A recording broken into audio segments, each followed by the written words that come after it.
Hi എല്ലാവർക്കും അടുത്തൊരു സ്വാഗതം. അപ്പോൾ നമ്മൾ ഇന്നത്തെ അനാട്ടമി ക്ലാസ്സിൽ ഷെയർ ചെയ്യുന്നതെന്ന് പറഞ്ഞിട്ടുണ്ടെങ്കിൽ നമ്മൾ സെല്ലുലാർ ലെവൽ ഓഫ് ഓർഗനൈസേഷൻ ആണ്.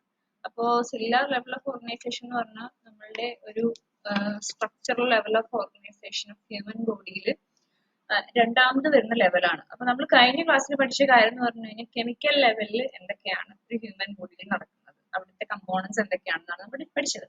അപ്പോൾ സെല്ലുലാർ ലെവൽ ഓഫ് ഓർഗനൈസേഷൻ എന്ന് പറഞ്ഞാൽ സെല്ലിന്റെ ലെവലിലേക്ക്, അടുത്ത കെമിക്കൽ ലെവലിൽ നിന്ന് അടുത്തൊരു ലെവലിലേക്ക് പോകുമ്പോൾ അവിടെ എന്തൊക്കെ നടക്കുന്നു എന്നുള്ളതാണ്.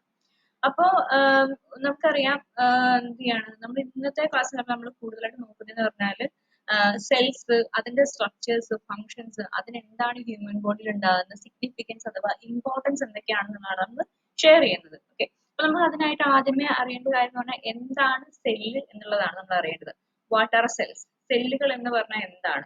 അപ്പൊ cells are the basic structural and functional units of life എന്നാണ് പറയുക. അതായത് നമ്മളുടെ ഏതൊരു ഹ്യൂമൻ ബീങ് അല്ലെങ്കിൽ ഏതൊരു ഓർഗാനിസത്തിന്റെ ലൈഫ് എടുത്താലും അതിന്റെ ഏറ്റവും അടിസ്ഥാനപരമായിട്ടുള്ള നമ്മൾ എന്താ പറയാ രൂപഘടന വെച്ച് നോക്കുവാണെങ്കിൽ, അതിന്റെ ധർമ്മം അനുസരിച്ചൊക്കെ നോക്കുവാണെങ്കിൽ അതുപോലെ ഏറ്റവും ബേസിക് ആയിട്ടുള്ള അടിസ്ഥാനപരമായിട്ടുള്ള സെൽ യൂണിറ്റുകളെയാണ് നമ്മൾ എന്ത് പറയാ, സെല്ലുകൾ എന്ന് പറയാം. ഓക്കെ, അപ്പൊ സെല്ലുകളിൽ നിന്നാണ് ഈ പറഞ്ഞ എല്ലാം ഡെവലപ്പ് ചെയ്തിട്ട് ഒരു എൻറ്റയർ ഓർഗാൻസ് അല്ലെങ്കിൽ ഒരു ശരീരം എന്നുള്ള രീതിയിലേക്കാണ് വരുന്നത്. ഓക്കെ, അപ്പം they are the building blocks of all living organisms including humans. അതായത് മനുഷ്യരെ അടങ്ങിയിട്ടുള്ള എല്ലാ ജീവജാലങ്ങളുടെയും ബിൽഡിംഗ് ബ്ലോക്കുകളാണ് സെല്ലുകൾ എന്ന് പറയുന്നത്. അപ്പം സെല്ലുകൾ ഡിഫറെന്റ് സൈസിലും ഷേപ്പിലും ഫങ്ഷൻസിലും ഒക്കെ ഉണ്ടെങ്കിൽ അവ ഒത്തിരി ഡിഫറെന്റ് ആയിട്ടുള്ള സൈസുകൾ നമുക്ക് കാണാൻ പറ്റും. Cells exhibit remarkable diversity in size, shape and function എന്ന് പറയാം. എന്ന് പറഞ്ഞു കഴിഞ്ഞാൽ സെല്ലുകൾ എന്ന് പറഞ്ഞാൽ ഒത്തിരി ഡിഫറെന്റ് ആയിട്ടുള്ള സൈസിലും ഡിഫറെന്റ് ആയിട്ടുള്ള ഷേപ്പുകളിലും, ചിലത് എന്താണ് ട്രയാങ്കിൾ ഷേപ്പിലുണ്ടാവും, ചിലത് വട്ടത്തിലായിരിക്കും ഉണ്ടാവുക, ചിലത് ഷേപ്പ് ഇല്ലാത്ത എന്തെങ്കിലും ഒരു രീതിയിലായിരിക്കും ഉണ്ടാവുക, ചിലത് ഓവൽ ഷേപ്പിലായിരിക്കും ഉണ്ടാവുക. അങ്ങനെ ഡിഫറെന്റ് ഷേപ്പിലുണ്ടാവും. പക്ഷെ ഫങ്ഷൻസിനും അതിന്റെ ധർമ്മങ്ങളിലും വ്യത്യാസം ഉണ്ടാകും. എന്നിരുന്നാൽ പോലും നമ്മൾ നോക്കുമ്പോൾ അതൊക്കെ ഈ സെല്ലുകൾ ഷെയർ ചെയ്യുന്ന കോമൺ ആയിട്ടുള്ള കുറച്ച് കാര്യങ്ങളുണ്ട്. അതിന്റെ കുറച്ച് ഫീച്ചേഴ്സ് ഉണ്ട്. ഫീച്ചേഴ്സ് എന്ന് പറഞ്ഞു കഴിഞ്ഞാൽ ഘടനകൾ. ചില എന്താ എല്ലാ സെല്ലുകൾ എടുത്ത് നോക്കിയാലും ഒത്തിരി സെല്ലുകൾ ഉണ്ടെങ്കിൽ പോലും ഒരു സെല്ലുകൾ എടുത്താൽ കോമൺ ആയിട്ട് അത് കാണിക്കുന്ന കുറച്ച് സ്വഭാവങ്ങളുണ്ട്. അതെന്തൊക്കെയാണെന്നാണ് പറയുന്നത്. അപ്പൊ അതറിയണമെന്നുണ്ടെങ്കിൽ നമ്മൾ ആദ്യമേ നെക്സ്റ്റ് ആയിട്ട് സെൽ സ്ട്രക്ചർ എന്താണെന്ന് നമ്മൾ അറിഞ്ഞിരിക്കണം. അപ്പം നെക്സ്റ്റ് പിക്ചർ നിങ്ങൾ നോക്കിയാൽ മനസ്സിലാകും, ഇത് സെൽ സ്ട്രക്ചർ ആണ്. സെൽ സ്ട്രക്ചർ എന്ന് പറഞ്ഞു കഴിയുമ്പോഴത്തേക്കും ഒരു സെല്ല് എങ്ങനെയാണ് ഇരിക്കുക എന്നുള്ളതാണ് കാണിക്കുന്നത്. അപ്പൊ നിങ്ങൾക്ക് ഇവിടെ നോക്കിയാൽ കാണാം, ഇത് ജസ്റ്റ് ഒരു ബ്രെഡ് കട്ട് ചെയ്ത് വെച്ച പോലെ ഉണ്ട്. ആ ബ്രെഡിന്റെ ഉള്ളിൽ എന്താണ് നമ്മള് സാൻഡ്വിച്ച് ഒക്കെ കാണുമ്പോൾ, അല്ലെങ്കിൽ ഈ പറഞ്ഞ പിസ്സ ഒക്കെ പോലെ അതിനകത്ത് ഒരുപാട് ഫില്ലിങ്ങുകളിലൊക്കെ ഫില്ല് ചെയ്തിട്ടുള്ള ഒരു സാധനം പോലെ നമുക്ക് ഈ സെല്ലുകളെ നോക്കാൻ പറ്റും. അപ്പൊ അതിനെ നമുക്ക് കമ്പയർ ചെയ്യാൻ പറ്റും. അപ്പൊ നമ്മൾ നോക്കുകയാണെങ്കിൽ ഇതൊരു പിസ്സ ബേസ് ആയിട്ട് നമുക്ക് കാണാം, ഈ ഓറഞ്ച് കളറിൽ. അതിന്റെ ഉള്ളിൽ വൈറ്റ് കളറിൽ അല്ലെങ്കിൽ ഇപ്പൊ ലൈറ്റ് ബ്ലൂ കളറിൽ ഇവിടെ കാണാൻ പറ്റുന്നത് ചീസ് ഒക്കെ വെച്ചിട്ടുള്ള പോലെയാണ്. അതിന്റെ ഉള്ളിൽ കുറെ കാര്യങ്ങൾ എന്താ പറയാ അടുക്കി അടുക്കി വെച്ചിട്ടുള്ളത് പോലെ കാണാൻ പറ്റും. അപ്പൊ നമുക്ക് ഇതിനെ കാണുമ്പോൾ നമുക്ക് ഓർമ്മ വരിക. പക്ഷെ ഇത് എന്തൊക്കെയാണെന്ന് നോക്കി കഴിഞ്ഞാൽ ഇത് സെല്ലിന്റെ ഒരു സ്ട്രക്ചർ ആണ്. സെല്ല് എടുത്തു കഴിഞ്ഞാൽ ഒരു സെല്ല് എടുത്തു കഴിഞ്ഞാൽ അതിനെ നമ്മൾ നടുവേ മുറിച്ചു കഴിഞ്ഞ് കഴിയുമ്പോൾ ആ സെല്ലിനുള്ള ഉള്ളിൽ ഉണ്ടാകുന്ന ഓർഗനൽസ് അല്ല എന്തൊക്കെ ഘടകങ്ങൾ ഉണ്ട് എന്നുള്ളതാണ് ഈ ഒരു പടത്തിൽ കാണിച്ചിട്ടുള്ളത്. അപ്പം cells are enclosed by a plasma membrane which regulates the passage of substance in and out of the body. സെല്ലിനെ പൊതിഞ്ഞിരിക്കുന്നത് ഒരു പ്ലാസ്മ മെംബ്രെയിൻ ആണ്. അതാണ് ഈ ഓറഞ്ച് കളറിൽ കാണുന്നത്. ഓക്കെ, അപ്പൊ സെല്ലിനെ പൊതിഞ്ഞിട്ടുള്ളത് പ്ലാസ്മ മെംബ്രെയിൻ ആണ്. ആ പ്ലാസ്മ മെംബ്രെയിൻ വഴിയാണ് സെല്ലിന്റെ ഉള്ളിലേക്കും പുറത്തേക്കും ഒക്കെ അതിനുള്ളിലുള്ള കാര്യങ്ങളൊക്കെ, വസ്തുക്കളും അകത്തേക്കും പുറത്തേക്കൊക്കെ നീങ്ങുകയും ഇപ്പം ഒരു സെല്ലിൽ നിന്ന് വേറൊരു സെല്ലിലേക്ക് ട്രാൻസ്പോർട്ട് നടത്തുകയോ, അല്ലെങ്കിൽ ഒരു സെല്ലിൽ നിന്ന് നമ്മുടെ ബ്ലഡിലേക്ക് എന്തെങ്കിലും വേണമെങ്കിലോ, അല്ലെങ്കിൽ ബ്ലഡിൽ നിന്ന് എന്തെങ്കിലും സെല്ലിലേക്ക് വലിച്ചെടുക്കണമെങ്കിലോ ഒക്കെ ഈ പ്ലാസ്മ മെംബ്രെയിൻ വഴിയാണ് നടക്കുക. ഈ സെല്ലിന്റെ ഉള്ളിൽ ഡിഫറെന്റ് ആയിട്ടുള്ള വേരിയസ് ഓർഗനൽസ് ഉണ്ട്. അത് ഡിഫറെന്റ് ആയിട്ടുള്ള ഇതിന് ഓരോന്നിനും ഓരോ ധർമ്മങ്ങളാണുള്ളത്. ഓർഗനൽസ് എന്ന് പറഞ്ഞാൽ സെല്ലിന്റെ ഘടകങ്ങൾ. സെല്ലിന്റെ ഉള്ളിൽ ഡിഫറെന്റ് ആയിട്ടുള്ള ഘടകങ്ങളുണ്ട്. അതിൽ ഒന്നാമതാണ് first one is nucleus. Nucleus ആണ് ഏറ്റവും നിങ്ങളിവിടെ കാണാൻ പറ്റും. ഇത് നോക്കി കാണാൻ ഒരു എഗ്ഗാണ്. എഗ്ഗിന്റെ ഉള്ളിൽ എഗ് യോക്ക് ഇരിക്കുന്ന പോലെ നിങ്ങൾക്ക് ഇത് കാണാൻ പറ്റും. അതാണ് ഈ പറയുന്ന പോലെ ന്യൂക്ലിയസ് എന്ന് പറയുന്നത്. അപ്പൊ nucleus is the largest organelle, contains A cells genetic material and control cellular activities. അതായത് ഒരു സെല്ലിന്റെ ഏറ്റവും വലിയ ഒരു ഘടന അല്ലെങ്കിൽ ഏറ്റവും വലിയൊരു അതിനുള്ളിൽ ഉണ്ടാകുന്ന ഒരു സ്ട്രക്ചറാണ് ന്യൂക്ലിയസ് എന്ന് പറയുന്നത്. ന്യൂക്ലിയസിനകത്താണ് ഒരു സെല്ലിന്റെ ജനറ്റിക് മെറ്റീരിയൽ ഇരിക്കുക. ജനറ്റിക് മെറ്റീരിയൽ എന്ന് പറഞ്ഞാൽ നമ്മൾ സ്കൂളുകളിലൊക്കെ പഠിച്ചിട്ടുണ്ട്, DNA, RNA എന്നൊക്കെ പറഞ്ഞ് പഠിച്ചിട്ടുണ്ട്. അപ്പൊ DNA ആണ് ഓരോരുത്തരുടെ സ്വഭാവം നിശ്ചയിക്കുക അല്ലെ. അപ്പം പറയുന്ന പോലെ പേരൻസിൽ നിന്നോ ഗ്രാൻഡ് പേരൻസിൽ നിന്നോ ഒക്കെ വരുന്ന സ്വഭാവങ്ങള്, അവരുടെ ചിലപ്പം നമ്മുടെ ബോഡി സ്ട്രക്ചറുകൾ, നമുക്ക് ചിലപ്പോൾ ഹെയറിന്റെ കളറായിരിക്കും, ചിലപ്പം സ്കിൻ കളറുകളായിരിക്കും, കണ്ണിന്റെ പ്രത്യേകതകളായിരിക്കും, അങ്ങനെയുള്ള അല്ലെങ്കിൽ സ്വഭാവത്തിലുണ്ടാകുന്ന പ്രത്യേകതകളായിരിക്കും. ഇതൊക്കെ നമുക്ക് ഒരു തലമുറയിൽ നിന്ന് മറ്റൊരു തലമുറയിലേക്ക് പകർന്നു കിട്ടുന്നതാണ്. അത് പകർന്നു കിട്ടണമെങ്കിൽ നമുക്ക് DNA വഴിയാണ് നമുക്ക് കിട്ടുക, ജനറ്റിക് മെറ്റീരിയൽ വഴിയാണ്. അപ്പൊ ഈ ജനറ്റിക് മെറ്റീരിയൽ മെയിൻ ആയിട്ട് കാണുന്ന സ്ഥലമാണ് ഈ പറയുന്ന ന്യൂക്ലിയസ് എന്ന് പറയുന്നത്. അതുകൂടാതെ ന്യൂക്ലിയസിന്റെ പ്രത്യേക ഫംഗ്ഷൻ എന്താണ്, ധർമ്മം എന്ന് പറഞ്ഞു കഴിഞ്ഞാൽ സെല്ലിന്റെ ആക്ടിവിറ്റി, ഓരോ സെല്ലിന്റെ ആക്ടിവിറ്റി, അത് എന്ത്, ആ സെല്ല് എന്ത് ചെയ്യണം, അതിന്റെ ആക്ടിവിറ്റി എന്തായിരിക്കണം എന്നൊക്കെ തീരുമാനിക്കുന്നത് ഈ ന്യൂക്ലിയസ് ആണ്. ഓക്കെ, അങ്ങനെ രണ്ടാമത്തെ നമ്മളുടെ ഇതാണ് മൈറ്റോകോൺട്രിയ. മൈറ്റോകോൺട്രിയ ആണ് രണ്ടാമത്തെ പറയുന്ന സ്ട്രക്ചർ എന്ന് പറയുന്നത്. Mitochondria known as the powerhouse of the cell, responsible for generating energy, which is called ATP. Adenosine triphosphate ആണ് ഇതിനകത്തുണ്ടാകുന്ന ഈ പറയുന്ന ഈ നമ്മളുടെ സെല്ലിനുള്ള എനർജി കൊടുക്കുന്ന മെറ്റീരിയൽ ആണ് മൈറ്റോകോൺട്രിയ എന്ന് പറയുന്നത്. അത് വരുന്നത് സെല്ലുലർ റെസ്പിറേഷൻ വഴിയാണ്. റെസ്പിറേഷൻ എന്ന് പറഞ്ഞാൽ ശ്വാസോച്ഛ്വാസം. ഒരു സെല്ലിന് അതിന് പ്രത്യേക ആവശ്യമായിട്ടുള്ള ഓക്സിജനും ഒക്കെ വേണം. അപ്പൊ അതിന് ഓരോ സെല്ലുകളും റെസ്പിറേറ്റ് ചെയ്തുകൊണ്ടിരിക്കും, അതായത് ശ്വസിച്ചുകൊണ്ടിരിക്കും, ശ്വസനം നടക്കുന്നുണ്ട് ഓരോ സെല്ലിലും.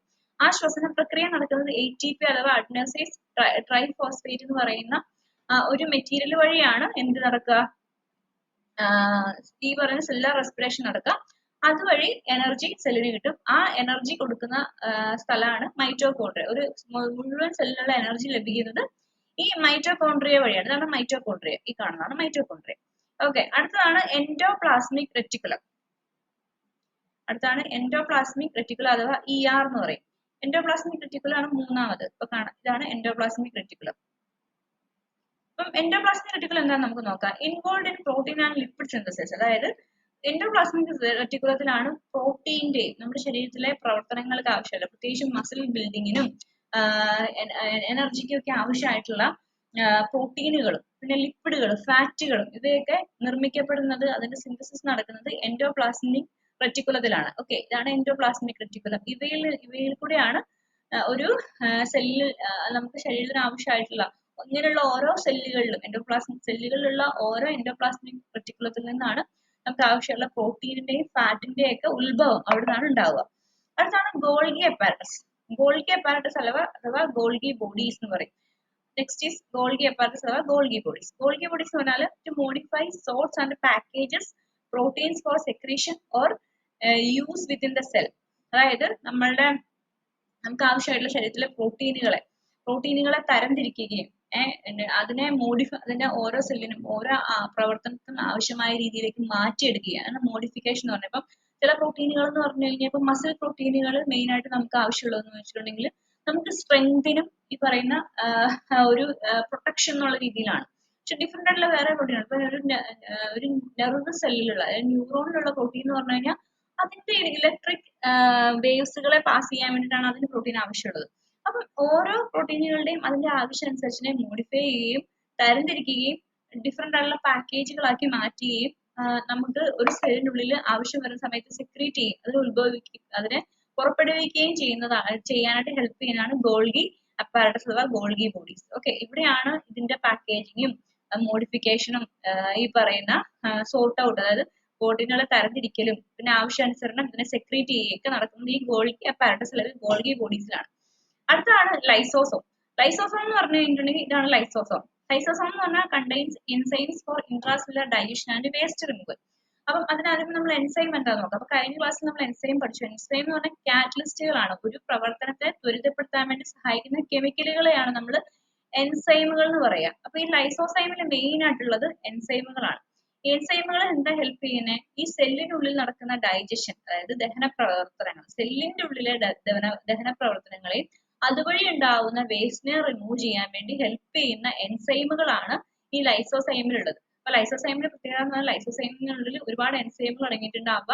ഈ സെല്ലിനുള്ളിലുള്ള ഇൻട്രാ സെല്ലുലാർ എന്ന് പറഞ്ഞാൽ സെല്ലിനകത്തുള്ള, ഇൻട്രാ സെല്ലുലാർ എന്ന് പറഞ്ഞാൽ സെല്ലിനകത്തുള്ള, ഈ സെല്ലിനകത്തുള്ള ഡൈജഷനും അതുവഴി ഉണ്ടാകുന്ന വേസ്റ്റ് റിമൂവൽ ഒക്കെ നടക്കുന്നത് ലൈസോസോം വഴിയാണ്.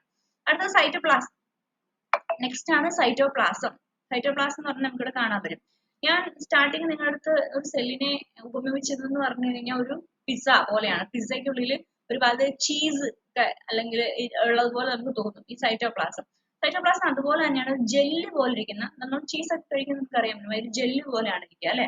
അതേപോലെ തന്നെ സെല്ലിന്റെ ഉള്ളിലുള്ള ഒരു ജെല്ല് പോലിരിക്കുന്ന ഒരു സബ്സ്റ്റൻസ് ആണ് സൈറ്റോപ്ലാസം. ഈ സൈറ്റോപ്ലാസത്തിന്റെ ഉള്ളിലാണ് ഈ പറയുന്ന ബാക്കി എല്ലാ ഘടകങ്ങളും, മൈറ്റോകോൺട്രിയ ആയിക്കോട്ടെ, ന്യൂക്ലിയസ് ആയിക്കോട്ടെ, ഗോൾഗി പൾസ് എല്ലാം ഉള്ളത്. ഓക്കെ, അപ്പൊ അതെന്തിനാ ഹെൽപ്പ് ചെയ്യുന്നതെന്ന് വെച്ചിട്ടുണ്ടെങ്കിൽ ഇവയെ സെല്ലുലാർ ഫംഗ്ഷൻ ആവശ്യമായിട്ടുള്ള ഈ സെല്ലിന്റെ പ്രവർത്തനത്തിൽ ഈ പറയുന്ന ഓർഗനൽസ് ഒക്കെ പ്രവർത്തിക്കാനായിട്ട് ആവശ്യമായിട്ടുള്ള ന്യൂട്രീഷൻ, അതിനാവശ്യമായിട്ടുള്ള പോഷകങ്ങൾ അത് കൊടുത്ത് അതിനെ സംരക്ഷിക്കുക എന്നുള്ളതാണ് സൈറ്റോപ്ലാസത്തിന്റെ പ്രവർത്തനം. ഓക്കെ, അടുത്തതാണ് സൈറ്റോസ്കെലറ്റൻ. സൈറ്റോസ്കെലറ്റൻ എന്ന് പറഞ്ഞാൽ സൈറ്റോപ്ലാസത്തിൽ നമ്മളൊരു പിസ്സ കഴിക്കുന്ന സമയത്ത് അതിനകത്ത് ഇങ്ങനെ നീളത്തിൽ അരിഞ്ഞിട്ട് നമുക്ക് അറിയാൻ പറ്റും, ക്യാപ്സിക്കം ഇങ്ങനെ അരിഞ്ഞിട്ടുണ്ടാവും നീളത്തിൽ. അതേപോലെ തന്നെ ഈ സൈറ്റോപ്ലാസത്തിൽ ഉണ്ടാകുന്ന ഫിലമെന്റ് രൂപത്തിലുള്ള, നമുക്ക് ഈ പിക്ചർ കാണാൻ പറ്റും, അത് വളഞ്ഞു പാമ്പിന്റെ ആകൃതിയിൽ ഒരു സാധനം കിടക്കുന്നുണ്ട് കാണാൻ പറ്റും. അതൊരു പ്രോട്ടീൻ ആണ്. ആ പ്രോട്ടീൻ ഫിലമെന്റിന്റെ രൂപത്തിലാണ് കിടക്കുന്നത്. അങ്ങനെ ഇതിന്റെ ഉള്ളിൽ കാണുന്ന ഫിലമെന്റസ് രൂപത്തിലുള്ള പ്രോട്ടീനുകളെയാണ് നമ്മൾ എന്ത് പറയാ, സൈറ്റോസ്കെലറ്റനുകൾ എന്ന് പറഞ്ഞ് വിളിക്കുക. ഓക്കെ, ഇപ്പൊ ഈ സൈറ്റോസ്കെലറ്റൻ എന്താണ്, ഇത് ന്യൂക്ലിയസ് മുതൽ, ഇതാണ് ന്യൂക്ലിയസ് മുതൽ ഈ പറയുന്ന ഇതുവരെ പരന്ന് അങ്ങനെ കിടക്കുകയാണ് ഈ പറയുന്ന സൈറ്റോസ്കെലറ്റൻ. അത് മെയിൻ ആയിട്ട് പ്രോട്ടീൻസിന്റെ ഒരു ഫിലമെന്റസ് നെറ്റ്വർക്കിനെയാണ് നമ്മൾ സൈറ്റോസ്കെലറ്റൻ എന്ന് പറഞ്ഞ് വിളിക്കുക. ഓക്കെ, ഇതാണ് മെയിൻ ആയിട്ട് ഇതിന്റെ. ഓക്കെ, ഒരെണ്ണോടെ ഉണ്ട്, അടുത്താണ് റൈബോസോം. അപ്പൊ റൈബോസോം എന്ന് പറഞ്ഞു കഴിഞ്ഞാൽ എന്താന്ന് വെച്ചാൽ, റൈബോസോം നമ്മളുടെ പ്രോട്ടീൻ സിന്തസിസ് എന്ന് പറഞ്ഞു കഴിഞ്ഞാൽ പ്രോട്ടീൻ ഉണ്ടാകുന്നത്, അമിനോ ആസിഡുകളിൽ നിന്ന് പ്രോട്ടീനുകൾ ഉണ്ടാകുന്ന ആ പ്രക്രിയയെ എന്ത് ചെയ്യും, അതിനെ ഹെൽപ്പ് ചെയ്യുന്നതാണ് റൈബോസോമുകളുടെ പ്രത്യേകത എന്ന് പറയുന്നത്, റൈബോസോമുകളുടെ പ്രവർത്തനം. They produce proteins from amino acids and presents at the surface of rough endoplasmic reticulum. Endoplasmic റെറ്റിക്കുലത്തിന്റെ സർഫേസുകളിൽ, റഫ് ആയിട്ടുള്ള സർഫേസുകളിലാണ് ഈ പറയുന്ന ആര് കാണുന്നത്, റൈബോസോംസ് കാണപ്പെടുക. ഓക്കെ, റൈബോസോമുകൾ ഈ ഭാഗത്തായിരിക്കും കാണപ്പെടുക, അതാണ് റൈബോസോം. ഓക്കെ, അപ്പൊ ഈ റൈബോസോമുകൾ ഇങ്ങനെ റഫ് തരിതരി പോലുള്ള രീതിയിൽ ഇങ്ങനെ കാണും. അതെന്തിനാ ഹെൽപ്പ് ചെയ്യുന്നതെന്ന് വെച്ചിട്ടുണ്ടെങ്കിൽ അമിനോ ആസിഡിൽ നിന്ന് പ്രോട്ടീനിന്റെ നിർമ്മാണത്തിന് സഹായിക്കുക എന്നുള്ളതാണ് റൈബോസോമുകളുടെ പ്രത്യേകത. ഇതാണ് സെൽസിന്റെ സ്ട്രക്ചറുകളുടെ ഘടന എന്ന് പറയുന്നത്. അടുത്തത് നമുക്ക് പഠിക്കാം ടൈപ്പ് ഓഫ് സെൽസ് അല്ലെ. നമ്മൾ സ്ട്രക്ചർ നോക്കി ഒരു സെല്ലുകൾക്കകത്ത് എന്തൊക്കെ മെയിൻ ആയിട്ടുള്ള ഘടകങ്ങൾ ഉണ്ടെന്ന് നോക്കി, അടുത്ത് നമ്മൾ എന്തൊക്കെ ടൈപ്പ് സെല്ലുകളാണ് മെയിൻ ആയിട്ട് ഒരു ഹ്യൂമൻ ബോഡിയിൽ ഉള്ളതെന്നാണ് നമ്മൾ നോക്കുന്നത്.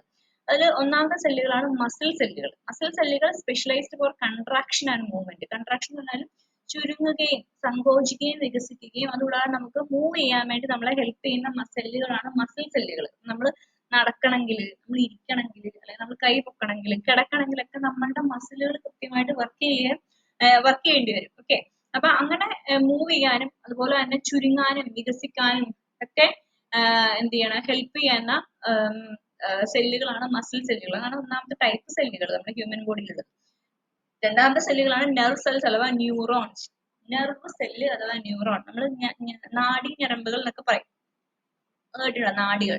അപ്പൊ അതിന്റെ ഫംഗ്ഷൻ എന്ന് പറഞ്ഞു കഴിഞ്ഞാൽ transmit electric signals and enable communication within the nervous system.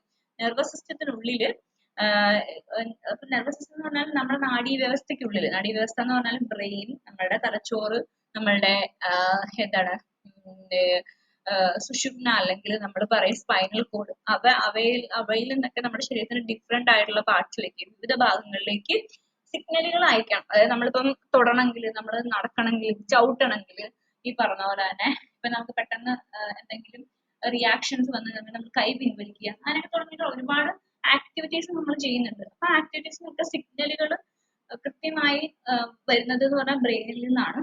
അപ്പൊ അവ കൃത്യമായി ശരീരത്തിന് വിവിധ ഭാഗങ്ങളിലേക്ക് എത്തിക്കണമെങ്കിൽ ബ്രെയിനും സ്പൈനൽ കോഡും ഒരുമിച്ച് വർക്ക് ചെയ്ത് ഡിഫറെന്റ് പാർട്സിലേക്ക് എത്തിക്കണം. അപ്പൊ ഈ ഇലക്ട്രിക് സിഗ്നലുകളെ കൊണ്ടുപോകുന്ന പണിയാണ് ആർക്കുള്ളത്, നെർവ് സെല്ലുകൾക്കുള്ളത്. അടുത്താണ് എപ്പിത്തീലിയൽ സെല്ലുകൾ. എപ്പിത്തീലിയൽ സെല്ലുകളുടെ മെയിൻ ആയിട്ടുള്ള ഫംഗ്ഷൻ എന്ന് പറഞ്ഞാൽ പ്രൊട്ടക്ഷൻ ആണ്, അതായത് സംരക്ഷണം. ഇതൊരു പ്രൊട്ടക്റ്റീവ് ബാരിയർ അഥവാ സംരക്ഷണ കവചമായിട്ട് പ്രവർത്തിക്കും. അത് മെയിൻ ഉള്ള ലൈൻ ബോഡി ക്യാവിറ്റികളിൽ. ബോഡി ക്യാവിറ്റികൾ എന്ന് പറഞ്ഞു കഴിഞ്ഞാൽ, ക്യാവിറ്റി എന്ന് പറഞ്ഞു കഴിഞ്ഞാൽ എന്താണ്, ഒരു ഇതാണ് ഒരു നമ്മൾ തുരങ്കം പോലെ, അല്ലെങ്കിൽ ഈ പറഞ്ഞ ക്യാവിറ്റീസ് എന്ന് പറഞ്ഞു കഴിഞ്ഞാൽ അതിനകത്തൊരു ഓപ്പണിംഗ് ആണ്. ആ ഓപ്പണിംഗ് വഴി ഫോർ എക്സാമ്പിൾ പറയാനൊരു ക്യാവിറ്റിയാണ് മൗത്ത് മുതൽ സ്റ്റൊമക്ക് വരെ ഫുഡ് എത്തുന്നത് ഒരു ക്യാവിറ്റിയാണ്. അതെന്താന്ന് വെച്ചിട്ടുണ്ടെങ്കിൽ ഭക്ഷണം കഴിക്കുന്നു, എത്തുന്നു, അതൊരു ഇതാണ്. അപ്പൊ അതില് മൗത്തിനുള്ളിൽ നോക്കി നമുക്ക് അറിയാൻ പറ്റും വളരെ തിന്നായിട്ടുള്ള സ്കിന്നാണുള്ളത്. അത് പ്രൊട്ടക്ഷൻ നമ്മളെ ഹെൽപ്പ് ചെയ്യും. നമ്മൾ ചൂടുള്ള ഭക്ഷണം കഴിക്കുന്ന സമയത്തോ അല്ലാന്നുണ്ടെന്നുണ്ടെങ്കിൽ തണുത്ത ഭക്ഷണം കഴിക്കുന്ന സമയത്ത് നമ്മൾ എന്ത് ചെയ്യും, നമുക്ക് അങ്ങനെ പ്രശ്നങ്ങളൊന്നും വരലില്ല. എന്താന്ന് വെച്ചാല് നമ്മളെ ഈ പറയുന്ന എപ്പിത്തീലിയൽ സെൽസ് പ്രൊട്ടക്ട് ചെയ്യും. അപ്പം അതുകൂടാതെ അബ്സോർപ്ഷൻ സെക്രീഷനാണ്. അബ്സോർപ്ഷൻ എന്ന് പറഞ്ഞാൽ ഇപ്പൊ നമ്മൾ കഴിച്ച ഭക്ഷണം ഉള്ളിലെത്തിക്കഴിഞ്ഞാൽ ആ ഭക്ഷണത്തിനെ വലിച്ചെടുത്ത് എല്ലാ സെൽസിലേക്കും എത്തിക്കണം. അതിന് ഹെൽപ്പ് ചെയ്യുന്ന സെല്ലുകൾ എന്ന് പറഞ്ഞാൽ എപ്പിത്തീലിയൽ സെല്ലുകളാണ്. പിന്നെ അടുത്തത് പറഞ്ഞു കഴിഞ്ഞാൽ കണക്റ്റീവ് ടിഷ്യൂ സെൽസ്. നാലാമത്തെ സെൽ ടൈപ്പ് ഓഫ് സെല്ലാണ് കണക്റ്റീവ് ടിഷ്യൂ സെൽസ്. ഇത് സ്ട്രക്ചറൽ സപ്പോർട്ടും ഇൻസുലേഷനും പ്രൊവൈഡ് ചെയ്യുന്നു. അതുകൂടാതെ connect different parts of the body. Connective tissue എന്ന് പറഞ്ഞ പേര് കേൾക്കുമ്പോൾ അറിയാം നമ്മുടെ ഉള്ളിലുള്ള ഒരു ടിഷ്യൂ ആണത്. അത് നമുക്ക് സപ്പോർട്ട് ചെയ്യാൻ സ്ട്രക്ചറൽ സപ്പോർട്ട് എന്ന് പറഞ്ഞാൽ ഫോർ എക്സാമ്പിൾ നമുക്ക് എല്ലും അതുമായി ബന്ധപ്പെട്ടിട്ടുള്ള ബാക്കിയുള്ള എന്താണ് ഓർഗൻസ് ഇപ്പൊ നമ്മളുടെ എന്താണ് ഈ പറഞ്ഞ പോലെ തന്നെ ഇപ്പൊ ഈ രണ്ട് എല്ലുകൾ തമ്മിൽ കൂടിച്ചേരുന്ന സമയത്ത് അവിടെ നമുക്ക് ടെൻഡനുകൾ കാണാൻ സാധിക്കും. പിന്നെ നമ്മുടെ മൂക്കിന്റെ തുമ്പത്ത് നമ്മൾ നോക്കിയാൽ നമുക്ക് കാണാൻ പറ്റും, കരുണാസ്ഥി കാണാൻ സാധിക്കും. ഇങ്ങനെയുള്ള അതൊക്കെ ഉണ്ട്. ഇത് നമ്മൾ എന്ത് ചെയ്യുന്ന സ്ട്രക്ചറൽ നമുക്കൊരു രൂപം തരുന്നു, അതുകൂടാതെ നമ്മളെ സപ്പോർട്ട് ചെയ്യുന്നു, അതുകൂടാതെ നമ്മൾ ഇൻസുലേറ്റ് ചെയ്യുന്നു. നമ്മുടെ ഇന്റേണൽ ഓർഗൻസ് ആയിട്ടുള്ള ഹാർട്ട്, കിഡ്നി അതിനെയൊക്കെ പോരൊക്കെ അതിൽ നിന്നൊക്കെ പുറത്തുനിന്ന് എന്ത് ചെയ്യാണ് പൊതിഞ്ഞ് സംരക്ഷിക്കുക എന്നുള്ളതാണ് കണക്റ്റീവ് ടിഷ്യൂ സെൽസ് ചെയ്യുന്നത്. ഓക്കെ, അടുത്തത് ഇൻസുലേഷൻ. ഇൻസുലേഷൻ എന്ന് പറഞ്ഞാൽ പ്രൊട്ടക്ഷൻ എന്ന് പറഞ്ഞാൽ അതുപോലെ തന്നെ സംരക്ഷണം, ഇൻസുലേറ്റ് ചെയ്യുക, പൊതിഞ്ഞ് സംരക്ഷിക്കുക. പിന്നെ നമ്മുടെ ശരീരത്തിന് ഡിഫറെന്റ് പാർട്സിനെ തമ്മിൽ പതിയെ പതിയെ കണക്ട് ചെയ്യുക എന്നുള്ളതാണ് കണക്റ്റീവ് ടിഷ്യൂ സെൽസ് ചെയ്യുന്നത്. ഇതാണ് മെയിൻ ആയിട്ടുള്ള 4 ടൈപ്പ് ഓഫ് സെല്ലുകൾ നമുക്ക് ശരീരത്തിൽ കാണാൻ പറ്റുന്നത്. അടുത്ത നമുക്ക് ഇതിന്റെ ഫങ്ഷൻസ് പഠിക്കാം, ഇതിന്റെ ധർമ്മങ്ങൾ, അതായത് ഫിസിയോളജി എന്താണെന്ന് നോക്കാം. Cells perform A wide range of functions essential for life. നമ്മുടെ ശരീരത്തിൽ നമ്മുടെ ജീവിതത്തിന് ആവശ്യമായിട്ടുള്ള ഒരുപാട് ഫങ്ഷനുകളെ എന്ത് ചെയ്യുന്നുണ്ട്, സെല്ലുകൾ ചെയ്യുന്നുണ്ട്. അപ്പൊ അതിൽ ഒന്നാമത്തെ ഫങ്ഷൻ ആണ് മെറ്റാബോളിസം. മെറ്റാബോളിസം എന്ന് പറഞ്ഞു കഴിഞ്ഞാൽ നമ്മൾ ഭക്ഷണം കഴിക്കുന്നു, അത് ദഹിക്കുന്നു, അതിനുശേഷം ആ ദഹിച്ച ഭക്ഷണത്തിനെ നമ്മുടെ ശരീരത്തിന്റെ എല്ലാ ഭാഗങ്ങളിലേക്കും എത്തിക്കാനായിട്ട് ബ്ലഡിലേക്ക് എന്ത് ചെയ്യുന്നു, വലിച്ചെടുക്കപ്പെടുന്നു, ആഗിരണം ചെയ്യപ്പെടുന്നു, ഇതൊക്കെ എത്തുന്നു. അതുകൂടാതെ ഈ പറയുന്ന ദഹന പ്രക്രിയയുടെ ഭാഗമായിട്ട് വേസ്റ്റ് ഉണ്ടാകുന്നു, ആ വേസ്റ്റിനെ പുറന്തള്ളപ്പെടുന്നു. ഇതിനൊക്കെയാണ് നമ്മൾ മെറ്റാബോളിസം എന്ന് പറയുന്നത്. ഈ മെറ്റാബോളിസം എന്ന് പറഞ്ഞു കഴിഞ്ഞാൽ which is a chemical reactions that provide energy and build or break down molecules. ഇതൊരു കെമിക്കൽ റിയാക്ഷൻ ആണ് നമ്മുടെ ശരീരത്തിനുള്ളിൽ നടക്കുന്നത്. ആ കെമിക്കൽ റിയാക്ഷൻ വഴി നമുക്ക് എനർജി ലഭിക്കുകയും അതുകൂടാതെ തന്നെ നമ്മൾക്ക് എന്തെങ്കിലും മോളിക്യൂളുകളെ നിർമ്മിക്കാനോ അല്ലെങ്കിൽ എന്തെങ്കിലും മോളിക്യൂളുകളെ തകർത്ത് ചെറുതാക്കാനോ ഒക്കെ നമുക്ക് വലിയൊരു മോളിക്യൂൾസ്, കോംപ്ലക്സ് ആയിട്ടുള്ള മോളിക്യൂളിനെ നമ്മൾ ചെറുതാക്കാനായിട്ട് ബ്രേക്ക് ഡൗൺ ഒക്കെ ചെയ്യാനായിട്ട് നമ്മളെ ഈസി ആയിട്ട് ഹെൽപ്പ് ചെയ്യുന്ന പ്രോസസ്സാണ് മെറ്റാബോളിസം. ഫോർ എക്സാമ്പിൾ നമ്മൾ ഫുഡ് കഴിക്കുന്ന സമയത്ത് കൂടുതലായിട്ട് നമ്മൾ കഴിക്കുന്ന കാർബോഹൈഡ്രേറ്റ്, അതായത് അന്നജം അടങ്ങിയിട്ടുള്ള ഭക്ഷണമാണ് കൂടുതലായിട്ടും കഴിക്കുക. അരിയായിട്ട്, ഗോതമ്പാവട്ടെ, അതൊക്കെ നമ്മൾ കഴിക്കുന്നത്. അപ്പം ഇവയെല്ലാം കഴിക്കുന്ന സമയത്ത് ഇത് നമ്മുടെ ഉള്ളിൽ സ്റ്റാർച്ച് ആയിട്ടാണ് ചെല്ലുക. ഓക്കെ, അങ്ങനെ സ്റ്റാർച്ച് ആയിട്ട് ചിലപ്പോൾ കാർബോഹൈഡ്രേറ്റ് ആണ് ചെല്ലുക. അപ്പൊ കാർബോഹൈഡ്രേറ്റ് കോംപ്ലക്സ് ആണ്, ഒരു കോംപ്ലക്സ് ആയിട്ടുള്ള സ്ട്രക്ചർ ആണ്, വളരെ കോംപ്ലക്സ് ആണ്. അതിനെ കട്ട് ചെയ്ത് ബ്രേക്ക് ഡൗൺ ചെയ്തിട്ട് എനർജി ആക്കി ഗ്ലൂക്കോസ് ആക്കി മാറ്റണം. അതാണ് നടക്കുന്നുണ്ട്. അത് നടക്കണമെങ്കിൽ മെറ്റാബോളിസം വേണം. അതാണ് ഇതിന്റെ എക്സാമ്പിൾ. രണ്ടാമത്തെ ട്രാൻസ്പോർട്ട്. ട്രാൻസ്പോർട്ട് എന്ന് പറഞ്ഞു കഴിഞ്ഞാൽ നമ്മുടെ സബ്സ്റ്റൻസിനെ സെൽ മെംബ്രെയിനിൽ രണ്ട് സെൽ മെംബ്രെയിനുകൾ ഇടയ്ക്ക് സബ്സ്റ്റൻസിനെ അങ്ങോട്ടും ഇങ്ങോട്ടും മൂവ് ചെയ്യിക്കാൻ വേണ്ടി ഹെൽപ്പ് ചെയ്യും. ട്രാൻസ്പോർട്ടിന്റെ മീനിങ് നമുക്കറിയാം അല്ലെ, മൂവ്മെന്റ് അഥവാ വഹിച്ചുകൊണ്ട് പോകാന്നാണ് അതിന്റെ മീനിങ്, ട്രാൻസ്പോർട്ട് ചെയ്യുക. അപ്പൊ ഒരു സെല്ലിൽ നിന്ന് മറ്റുള്ള സെല്ലിലേക്ക് സബ്സ്റ്റൻസുകളെ അങ്ങോട്ടും ഇങ്ങോട്ടും മൂവ് ചെയ്യാനും വാഹകരായിട്ടാണ് സെൽസ് പ്രവർത്തിക്കുന്നത്. അടുത്ത കമ്മ്യൂണിക്കേഷൻ. കമ്മ്യൂണിക്കേഷൻ എന്ന് പറഞ്ഞാൽ സെൽസിൽ നിന്നുള്ള കെമിക്കൽ മെസ്സഞ്ചറുകളുണ്ട്, സന്ദേശവാഹകരുണ്ട്. കെമിക്കൽസ് ആണ് മെയിൻ ആയിട്ട് വരിക. ഈ സന്ദേശവാഹകർ അയക്കുന്ന സിഗ്നൽസിനെ രണ്ട് സെല്ലുകൾ തമ്മിൽ അല്ലെങ്കിൽ ഒരുപാട് സെല്ലുകൾ തമ്മിൽ എന്ത് ചെയ്യാൻ പറ്റും, ഈ സിഗ്നൽസിനെ ഹാൻഡ് ഓവർ ചെയ്യാനായിട്ട് ഹെൽപ്പ് ചെയ്യും ഈ പറയുന്ന കെമിക്കൽ മെസ്സഞ്ചേഴ്സ് വഴി. അതാണ് അടുത്ത മൂന്നാമത്തെ ഫംഗ്ഷൻ എന്ന് പറയുന്നത്. നാലാമത്തെ ഗ്രോത്ത് ആൻഡ് റിപ്പയർ. തീർച്ചയായിട്ടും എല്ലാ ആളുകളും ജനിക്കുന്നത് മുതൽ വലുതാകുന്നവരെ അവരുടെ ഓരോ സ്റ്റേജിലേക്കും കടന്നു പോയിക്കൊണ്ടിരിക്കുകയാണ്. ഗ്രോത്ത്, വളർച്ച നടക്കുന്നുണ്ട്. അതുകൂടാതെ റിപ്പയറിങ്, നമുക്കൊരു മുറിവുണ്ടായി കഴിഞ്ഞു കഴിഞ്ഞാൽ 2-3 ദിവസം കഴിഞ്ഞ് കഴിയുമ്പോൾ ഒരു ചെറിയ മുറിവാണ്, ഓട്ടോമാറ്റിക്കലി റിപ്പയർ ചെയ്ത് ബോഡി പഴയ രീതിയിലേക്ക് തിരിച്ചു വരും.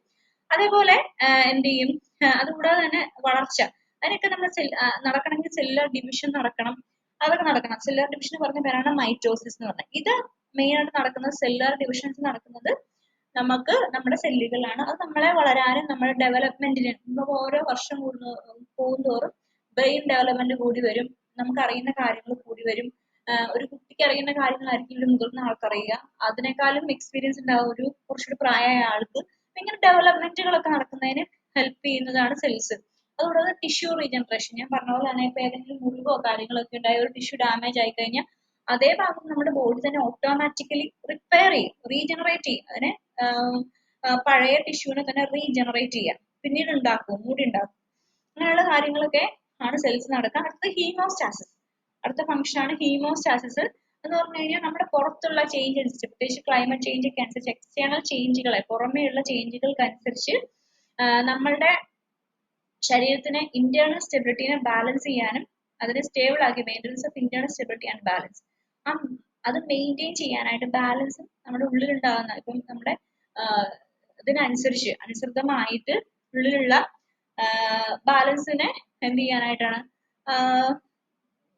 ബാലൻസിനെ കീപ്പ് ചെയ്യാൻ വേണ്ടി ഹെൽപ്പ് ചെയ്യും. അതായത് പുറത്തുള്ള കാലാവസ്ഥ വ്യതിയാനങ്ങൾക്ക് അനുസരിച്ചോ വേറെ എന്തെങ്കിലുമൊക്കെ കാര്യങ്ങൾക്കനുസരിച്ച് നമ്മുടെ ബോഡീനെ ആ ഒരു പെർഫെക്റ്റ് ആയിട്ട് കീപ്പ് ചെയ്യാൻ വേണ്ടി നമ്മുടെ ഉള്ളിലുള്ള അതിനെ വെച്ചിട്ട് തന്നെ കീപ്പ് ചെയ്യാൻ വേണ്ടി ഹെൽപ്പ് ചെയ്യുന്നുണ്ട്. അതാണ് സെല്ലുലാർ ഫംഗ്ഷന്റെ അവസാനത്തെ ഫംഗ്ഷൻ എന്ന് പറയുന്നത്. മെയിൻ ആയിട്ടുള്ള ഫംഗ്ഷൻസ് ആണ് metabolism, transport, communication, growth and repair, അടുത്തത് ഹീമോസ്റ്റാസിസ് എന്ന് പറയുന്നത്. അപ്പൊ ഇവയാണ് സെൽസിന്റെ ഫംഗ്ഷൻസ്. അപ്പൊ നമുക്ക് ഇത്രയും കാര്യങ്ങൾ നമ്മൾ പഠിച്ചു. എന്താണ് സെല്ല് എന്താന്ന് പഠിച്ചു, സെല്ലിന്റെ സ്ട്രക്ചർ എന്താന്ന് പഠിച്ചു, ടൈപ്പ് ഓഫ് സെൽസുകൾ, അതിന്റെ ഫംഗ്ഷൻസ് എന്തൊക്കെയാണ് പിന്നെ നമ്മൾ പഠിച്ചു. ഇങ്ങനത്തെ കാര്യങ്ങളൊക്കെ പഠിക്കുന്നതിലൂടെ നമ്മൾ മനസ്സിലാക്കേണ്ട ഒരു കാര്യം എന്ന് പറഞ്ഞാൽ ഇതാണ് ഒരു ലൈഫിന്റെ ഏതൊരു ജീവജാലം എടുത്താലും അതിന്റെ ഏറ്റവും ബേസിക് ആയിട്ടുള്ള ഒരു കാര്യം ഇതൊക്കെയാണ് നടക്കുന്നത്. അപ്പൊ ഇതിനുള്ളിൽ നടക്കുന്ന കാര്യങ്ങൾ എന്ത് ചെയ്യാം, അതിനെ അറിഞ്ഞാൽ മാത്രമേ നമുക്ക് ബാക്കി പുറമേയുള്ള കാര്യങ്ങളൊക്കെ ഒരു പാരാമെഡിക്കൽ സ്റ്റുഡന്റ് ആയിട്ടിരിക്കുന്ന സമയത്ത് നമുക്ക് മനസ്സിലാവുള്ളൂ. കാരണം എന്താണെന്ന് വെച്ചാൽ ഒരു രോഗം വരുന്ന സമയത്ത് ഇത് എങ്ങനെ വന്നു എന്നൊക്കെയുള്ള കാര്യങ്ങൾ നമുക്ക് അറിയണമെന്നുണ്ടെങ്കിൽ ഈ കാര്യം കൃത്യമായിട്ട് അറിഞ്ഞിരിക്കണം. അപ്പൊ ഈ ഒരു സ്ട്രക്ചറും ഫംഗ്ഷൻസും സിഗ്നിഫിക്കൻസ് ഓഫ് സെൽസ് ഇതൊക്കെ വളരെ ഇമ്പോർട്ടന്റ് ആണ്. എന്നാൽ മാത്രമേ നമ്മുടെ ഹ്യൂമൻ അനാറ്റമി, ഫിസിയോളജി, പിന്നെ ഈ പറഞ്ഞ ഹെൽത്തിൽ നടക്കുന്ന കാര്യങ്ങൾ എന്തൊക്കെയാണെന്ന് കൃത്യമായിട്ട് അറിയാൻ പറ്റുള്ളൂ. അപ്പൊ ഇതിന്റെ ക്ലാസ് ഇതാണ്, സെല്ലുലാർ ലെവൽ ഓഫ് ഓർഗനൈസേഷൻ ആണ് നമ്മൾ പഠിച്ചിട്ടുള്ളത്. അപ്പം നമ്മൾ രണ്ടാമത്തെ ക്ലാസ് നമ്മൾ എന്ത് ചെയ്യാണ്, രണ്ടാമത്തെ ടോപ്പിക് നമ്മൾ കംപ്ലീറ്റ് ചെയ്തു. അതേപോലെ തന്നെ പഠിക്കുക. നെക്സ്റ്റ് ക്ലാസ്സിൽ വീണ്ടും കാണാം. Bye, thank U.